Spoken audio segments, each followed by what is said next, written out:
जानते हैं, बताइए सुमित। देखिए, आज जिस सेक्टर पे या जिस इंडिविजुअल कंपनी में ये नज़र है वो है शिपिंग स्पेस, और उसमें से भी जी शिपिंग पर्टिकुलरली। पहले तो वैसे दोनों ही सेक्टर की कंपनियों में एक अच्छा मूव देखने को मिला, तो पूरा सेक्टर ही तेज़ी में ये हाल फिलहाल में रहा है। तो आपकी स्क्रीन पर आएंगे जी शिपिंग और शिपिंग कॉर्पोरेशन ऑफ इंडिया, जो दो प्रोमिनेंट प्लेयर हैं जिन्होंने रिसेंटली का अच्छा मूव दिखाया। तो उनमें पिछले एक महीने के दौरान ज़ोरदार तेज़ी थी। जी शिपिंग तो इनफैक्ट 35% की बढ़िया तेज़ी दिखा रहा है, और शिपिंग कॉर्पोरेशन ऑफ इंडिया भी रफली 10% के आसपास इस महीने के दौरान चल चुका। तो एक बढ़िया तेज़ी एक महीने में रही है। तेज़ी क्यों रही? देखिए, जो शिपिंग कंपनीज़ हैं उनके फ्रेट रेट डिसाइड होते हैं बाल्टिक ड्राई इंडेक्स से।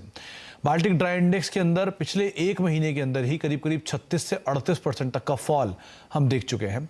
ये इंडिकेट करता है कि जो सिचुएशन है वो थोड़ी सी ईज आउट हो रही है इन स्पेस के लिए, और जो कॉस्ट थी वो थोड़ी सी कम होते हुए दिखाई पड़ रही है।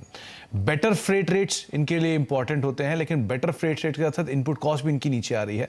तो इनपुट कॉस्ट का नीचे आना भी इनके लिए एक बड़ा ट्रिगर बन सकता है, क्योंकि क्रूड के अंदर भी एक फॉल आया, 3% के आसपास डिक्लाइन क्रूड में देखने को मिला है।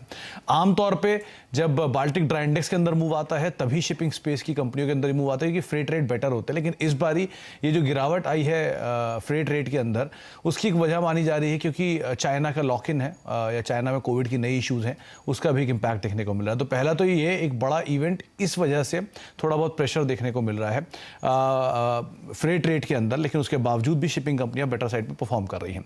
1 2 अब आते हैं इंडिविजुअली शिपिंग में जी शिपिंग के नंबर्स के ऊपर। आप एक बार जी शिपिंग के इंडिविजुअल नंबर देखिए जो कि रिसेंटली होके गए, और 18 तारीख को इनकी कॉन कॉल हुई है। उस कॉन कॉल के बाद जी शिपिंग के नंबर्स और कॉन कॉल दोनों का इंपैक्ट रहा। रिकॉर्ड ऊपरी स्तरों पे जी शिपिंग पहुंच चुका है। Q2 के नंबर्स काफ़ी शानदार इस तिमाही में कंपनी ने पोस्ट किए थे। अगर आप सीक्वेंशियल बेसिस पे देखेंगे तो भी अच्छे थे, और YoY बेसिस पे तो मुनाफा करीब करीब 2.5 गुना इस तिमाही के अंदर बढ़ता हुआ दिखाई पड़ा था। तो 2.5 गुना बढ़त YoY बेसिस पे कंपनी के मुनाफे के अंदर आई। कंपनी का ऑपरेटिंग मुनाफा भी करीब करीब 90% YoY बेसिस पे बढ़ता हुआ दिखाई पड़ा, और सीक्वेंशियली भी ये 15 से 20% के आसपास की एक बढ़त दिखा कर गया।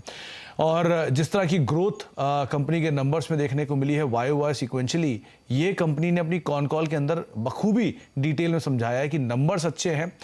शिपिंग रेट्स के अंदर अभी भले डिक्लाइन है एक महीने में, लेकिन अदरवाइज एक अच्छी ट्रेजेक्ट्री मेंटेन्ड है, और ओवरऑल जो ग्लोबल बिजनेस है वहाँ पे इंप्रूवमेंट आ रहा है। एक्सपोर्ट ओरिएंटेड बिजनेस में इंप्रूवमेंट है। प्लस कंपनी की इनपुट कॉस्ट का जो मेजर इंपैक्ट था वो 2 क्वार्टर पहले देखा जा चुका है, तो अब बहुत ज़्यादा इंपैक्ट उसका शायद आता हुआ दिखाई नहीं पड़ेगा। तो ये एक और बड़ा ट्रिगर जो बाजार ने आंका है। 18 तारीख को एक ऑन कॉल हुई, और उसके बाद से ही शेयर में और तेजी पकड़ते हुए दिखाई पड़े। तो 2-3 ट्रिगर जो कि काम करके गए इस तिमाही में कंपनी के लिए, इसीलिए जी शिपिंग की आउट परफॉर्मेंस आपको ज़्यादा दिखाई पड़ेगी शिपिंग कॉर्पोरेशन ऑफ इंडिया के सामने। डिस्पाइट बाल्टिक ड्राई इंडेक्स में फॉल है, लेकिन स्पेस के अंदर एक अच्छा मूव, या फिर इंडिविजुअल स्टॉक्स के अंदर एक अच्छा मूव आपको जरूर आता हुआ दिखाई पड़ेगा। जी हाँ, मैं इस इनफैक्ट अगर आप देखें इसको टेक्निकली भी एक बार देख लेते हैं। जी शिपिंग का चार्ट लेके आइएगा। मानस एक वाइल्ड स्विंग, आई मीन आपकी स्क्रीन पे 638, मैं अभी तक इनफैक्ट मेरी कैंडल्स अपीयर नहीं हो पा रही हैं, बट मोमेंटम सिर्फ मैं एक लाइन चार्ट पे देख पा रहा हूँ।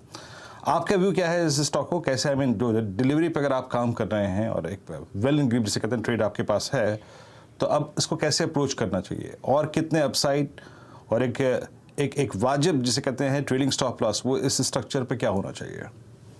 तो देखिए, ट्रेडिंग के लिए अगर आपको एक स्टॉप लॉस रखना है तो वो स्तर होंगे 624 के स्टॉप लॉस से आप बने रह सकते हैं। पैटर्न बहुत पॉजिटिव लगता है, और बिल्कुल शॉर्ट टर्म की बात करिए तो शायद 675 तक के स्तर देखने को मिल जाएंगे। लेकिन अगर निवेश की बात करिए तो देखिए 2007 के हाईज को स्टॉक ने ब्रीच किया है, जो कि बहुत ही इंपॉर्टेंट है। उसको ब्रेक करने का मतलब ये है कि लॉन्ग टर्म एक बुलिश अप ट्रेंड में स्टॉक चला गया है, और शायद आने वाले समय में 6 से 8 महीने में आपको 800 से लेकर 820 तक के स्तर भी देखने को मिल जाएंगे। तो बहुत ही पॉजिटिव चार्ट से किसी भी नजरिए से देखिए तो आप बिल्कुल बने रह सकते हैं। निवेश के नजरिए से अगर आप कोई निवेश करना चाहता है तो थोड़ा अभी लिए, और थोड़ा करेक्शन पे क्वांटिटी ऐड कर सकता है, और 540 का स्टॉप लॉस रखना चाहिए। याद रखिएगा ये इसका नया ऑल टाइम हाई है। अभी मेरे ख्याल से अगर मैं गलत नहीं हूँ तो हर्षदा, मेरे ख्याल से 2-3 दिन पहले ही ये मयूरेश जी की कॉल थी, अगर मैं गलत नहीं हूँ। मैं इनफैक्ट अपने डेटाबेस में देख लूँगा। 29 नवंबर 2007 का हाई था इसका 620 का, वो इसने क्रॉस किया आज। 2 दिन पहले ही मयूरेश जी की मेरे ख्याल से कॉल थी। It's 640 now. जो ट्रेड्स हमने लिए कुछ देर पहले वो दिखाता हूँ मैं आपको। जरा प्लीज़ वो